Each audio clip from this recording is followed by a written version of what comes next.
Kamusta mahal na mga manonood? Maligayang pagdating sa aking channel. Siya ay umibig sa matagumpay na aktor na si Engin Akurek.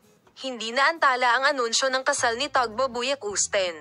Ang sikat na aktres na si Tugbo Buyek Usten ay dumalo din sa seminar na inorganisa ng Exporter Women's Association sa Sicily sa loob ng ika-19 ng Nobyembre World Women Entrepreneurs Day. Napag-usapan niya ang tungkol sa kanyang relasyon kay Engin Akurek, ang karakter na ginampanan niya sa serye. Ang sikat na aktres na si Tugbo Buyek Usten, na dumalo sa seminar na inorganisa ng Exporter Women's Association sa Sicily sa loob ng saklaw ng ika-19 ng Nobyembre World Women Entrepreneurs Day, ay nakipag-chat at sumuporta sa mga babaeng negosyante.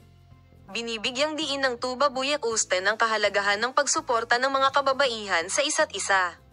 Kailangan din nating isaalang-alang ang konsepto ng mabuti ng kaunti.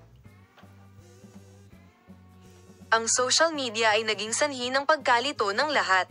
Dapat nating ipahayag ang ating mga kritisismo sa isang mas nakabubuo na paraan, sabi niya. Ang aktres na si Tugbo Buyek Usten ay nagsalita tungkol sa kanyang relasyon sa kanyang kasamahan at kasintahan na si Engin Akurek. Busog ang puso ko, alam ng lahat yun, pero focused ako sa career ko ngayon.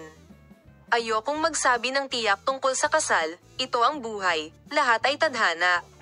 Aniya, ayoko, pero hindi natin dapat pag-usapan ang tungkol dito. Sinabi ni Tugbo Buyek Usten na tinatanggap niya ang ideya ng pagiging isang ina, anuman ito ay mahal na mahal ko ang mga bata at marami akong natutunan mula sa kanila. Gayunpaman, ang mga komento ng mga nakakakilala sa akin sa isyong ito ay magiging mas tumpak. Tinapos niya ang kanyang mga salita sa pamamagitan ng pagsasabi, magbabahagi kami ng detalyadong impormasyon sa paksa sa iyo. Palem, makita ka sa mga bagong video.